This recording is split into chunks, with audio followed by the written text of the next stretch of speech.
Good morning and welcome to the Core Connection. I'm Mira Rubin here with you on Enlightened World Network, and today's topic is misalignment and suffering. And what we get to explore is the dynamic of suffering and how it seems to be linked with internal conflict to a great degree, and in many circumstances anyway. Um, anyway, we'll get to explore that together. And before we get started, let's take a minute or two to get present. So let's take a deep breath in through your nose and hold it. And imagine clean, crisp oxygen flooding your lungs, flowing into your bloodstream, nourishing all your cells, your organs, bringing vital life energy to your body and being. And as you exhale any tension, stress, negativity, fatigue. And now let's take another deep breath in through your nose and hold it. This time, imagine brilliant, bright light lighting you up from the inside out, illuminating, electrifying, and energizing all your cells, your molecules, your electrons, creating a brilliant beam of light and energy from your heart out into the world. And as you exhale any remaining tension, stress, negativity, fatigue. And now let's press our palms together and vigorously rub your hands together to feel the friction, the temperature, the pressure, the motion, and the tickling and tingling when you stop. And allow all those sensations to bring you present right here, right now, into this remarkable physical form that enables us to experience life. Welcome, welcome, welcome. So good to be here with you this morning. So today we're talking about misalignment and suffering. So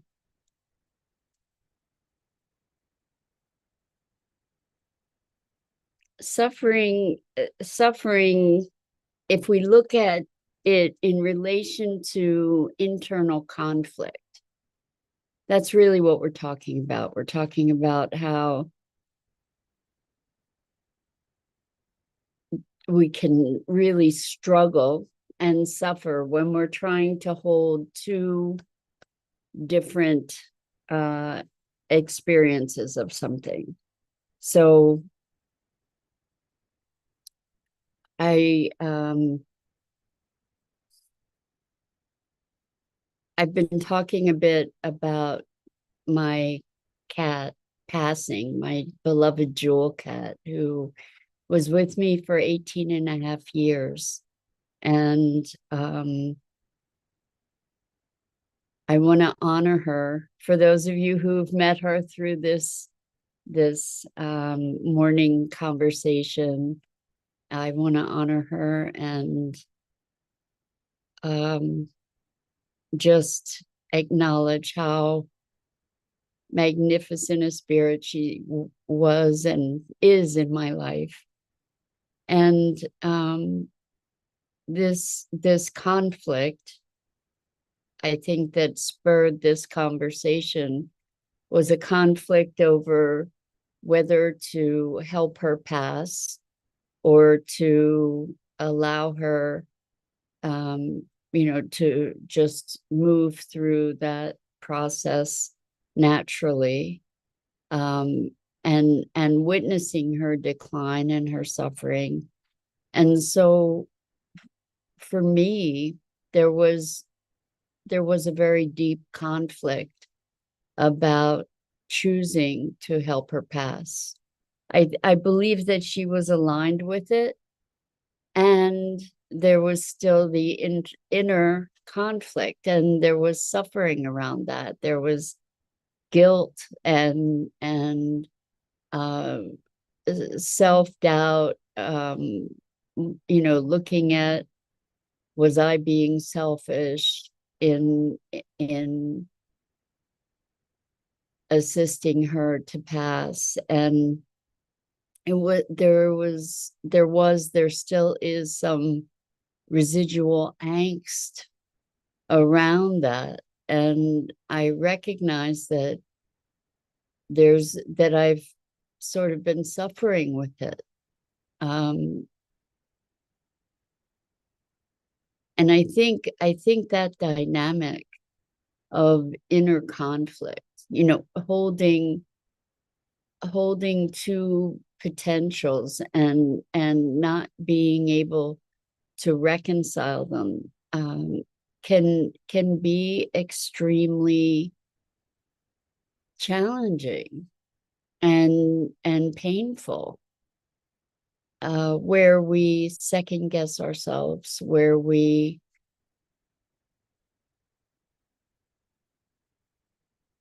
don't have the certainty or the clarity to make a definitive decision. And maybe when, no matter what the decision is, it's painful. So the suffering part comes from revisiting it and churning it over and over and over again, and questioning ourselves again and again and again. So I think,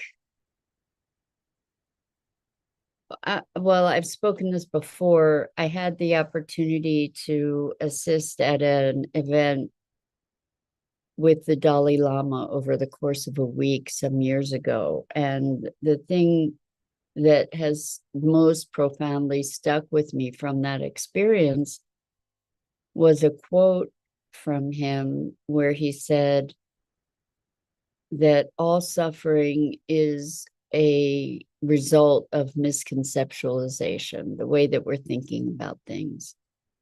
And I guess there's a case to be made that our experience of our lives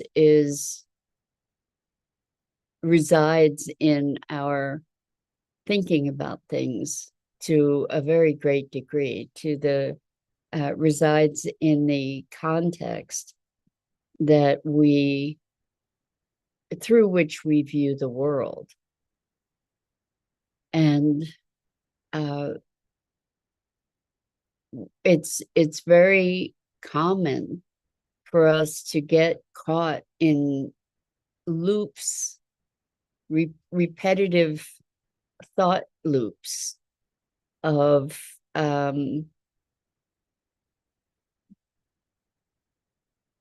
questioning or doubting or just simply repeating the endless loop. I think we've all been there, where we cannot find our way out of this sort of circular pattern of thought that leads us back to the same place.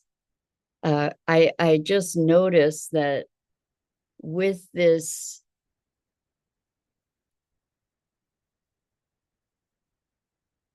internal entertainment of conflicting perspectives,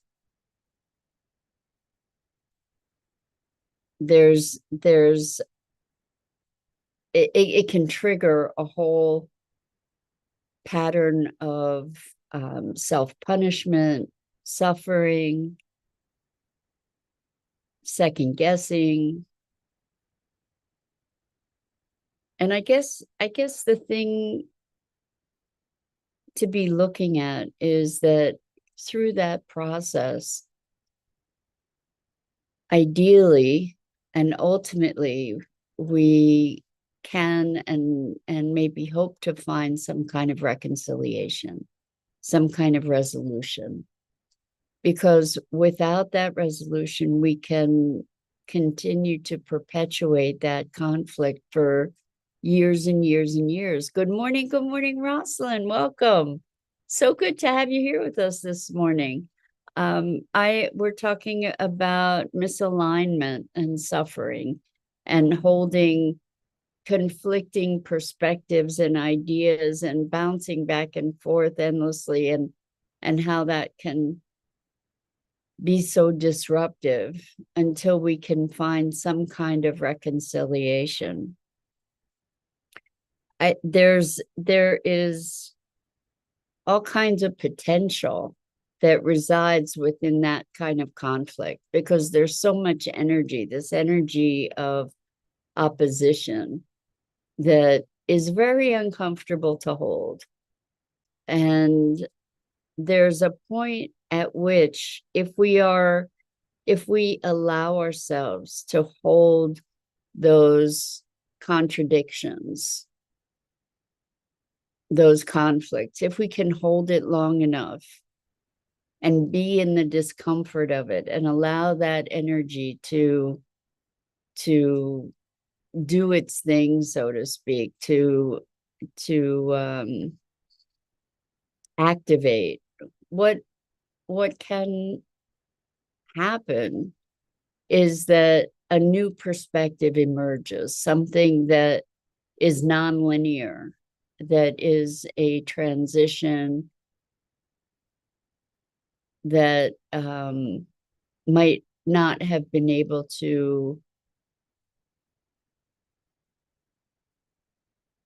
that one might not even have been able to conceive of without that conflict. Like the conflict just continues and continues until somehow there's a quantum shift of awareness that brings us to a new insight, a new perspective, a new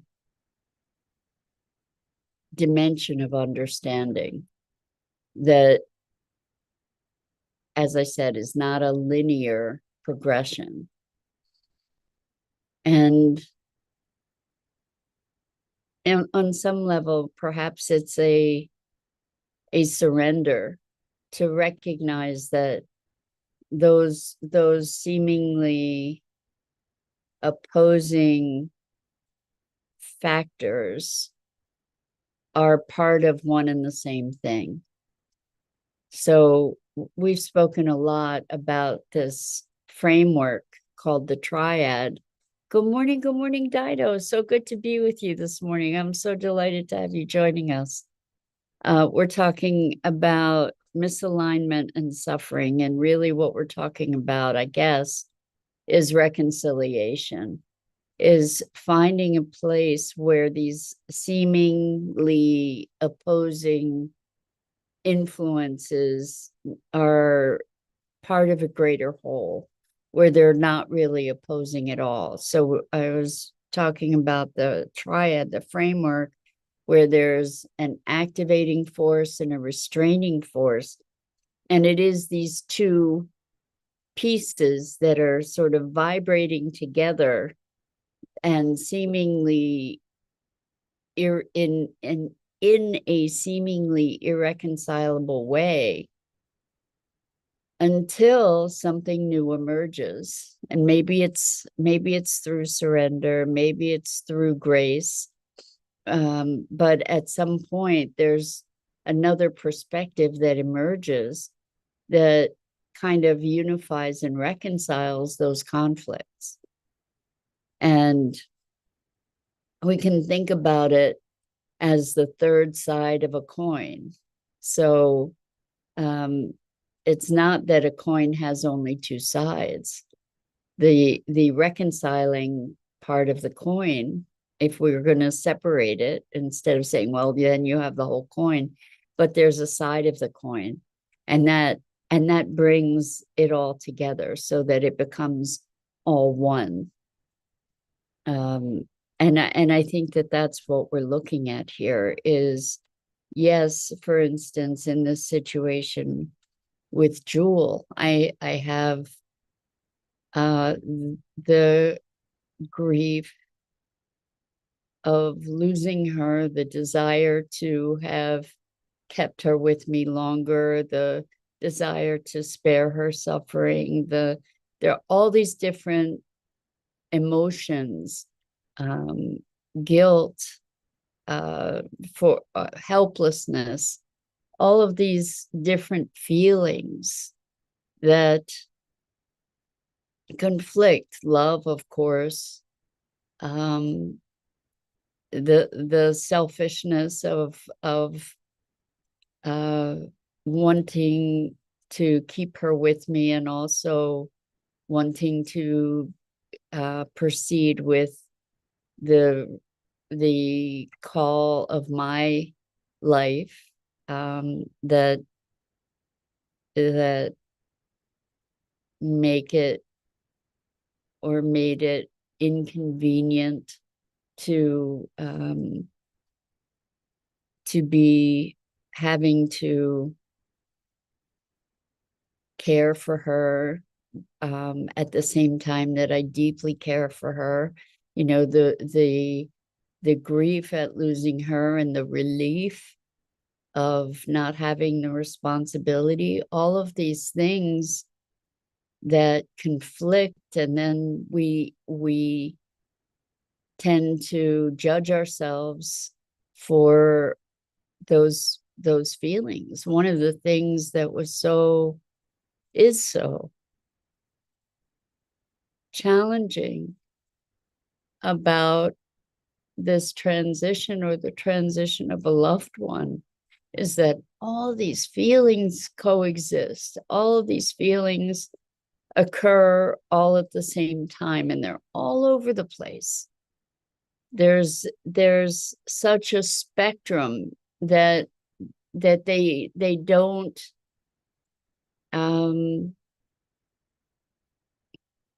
there's not necessarily, at least for me, there wasn't a consistent, clear, this is how it is. It was kind of all over the place, and self-judgment along with it, and not not knowing with absolute certainty what was right, and what was to her highest good, what was to my highest good, how we reconcile those things. So Rosalind says, sad and beautiful at the same time. I'm sorry to hear the news. Ooh, thank you, Rosalind. I really appreciate that. Yeah, it's just to pay tribute to her. She was magnificent until the very end. I mean, through the very end. Jewel was such a demonstrative spirit. Like, she knew herself and she knew her will. And the last day, even though she hadn't been eating, she asked for food.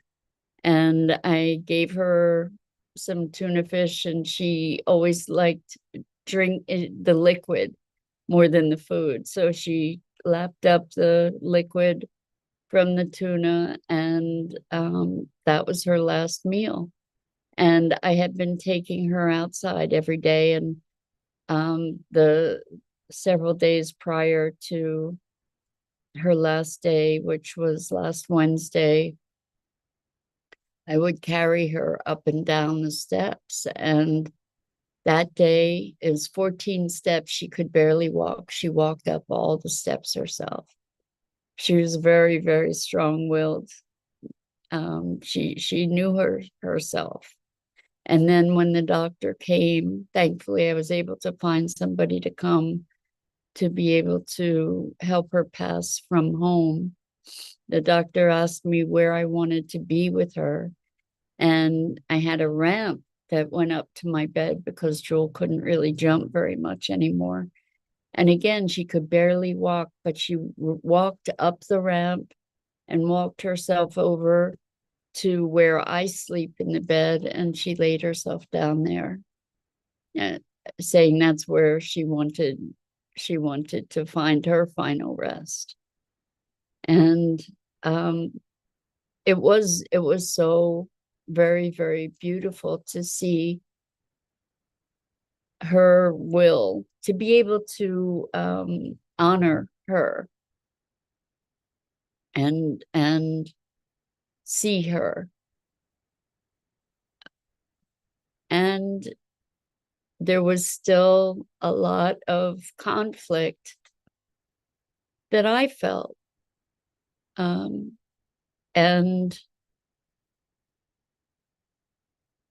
holding love and grief and relief and sorrow and uncertainty, holding all these emotions that are going all over the place, holding them all at once. I guess it's the resistance that causes the suffering, rather than just allowing all of those emotions. Dido says, I was lucky enough to spend time with Jewel. She was unique with her jewel-like eyes, and she was so curious and exploratory like no other. Yeah, so Dido, thank you so much for sharing that. So Dido and I got to travel together, and in September, where I had the month off and I had an invitation from friends to visit in California. And I couldn't leave Jewel. In fact, I thought she would die. On the trip I took her, she and I drove cross country to and from California, and we got to meet up with Dido on our way. And Jewel got a second life. She came to life in a way that I hadn't seen her for years. And she just had an incredible trip. And from September until the couple weeks where she was dying, really actively dying, she really had revitalized, and she always was tremendously curious and engaged. And it was such a blessing to have that trip with her and to share her with other people, and with you, Dido, who I love so deeply. Yeah, so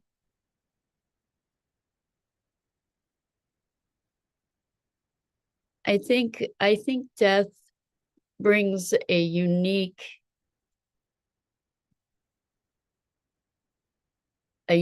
set of contradictory kinds of emotions and conflict, particularly when it's well, I think probably uniformly, because we're typically, anyway, holding grief and love, sometimes anger, at someone for abandoning us in some way, or and then the self-judgment around whatever those feelings are. So there might be shame, there might be guilt, there might be regret. There's just all this flood of seemingly irreconcilable emotions, and holding all of that can be experienced as suffering. And so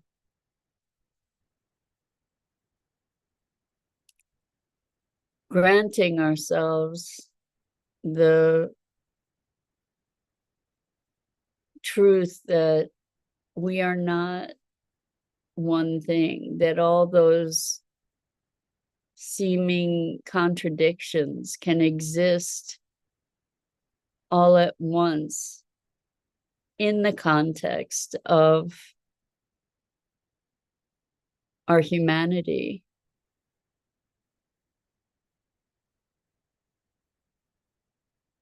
That we have this level of complexity in our being, to be able to come to a place of acceptance and maybe it's that these kinds of circumstances bring forth the richness of our humanity, the capacity to be having this spectrum of experience, of emotional experience, all at the same time. The I think the suffering comes from resisting the fact that it's all there, that we're all of it. It's just that it doesn't generally come in such rapid succession. It doesn't generally come all at once where we have all the feelings all at the same time. And it's a lot of energetic input that is kind of all over the place. Partly, I think, because death particularly is so unfathomable to us, so foreign, so unintelligible, trying to make sense of of something that doesn't make sense. And so when we're able to find a place of alignment, which might be acceptance, like being able to say, okay, the alignment is that all of this exists all at the same time, and that's just part of being human. That's an expression of humanity that can maybe that can help us to find an alignment, an acceptance that then allows the suffering part to dissolve, and we can just experience all the emotions without trying to make them make sense. So, as always, releasing the resistance is our path to peace, I think. So thank you for celebrating Jewel with me.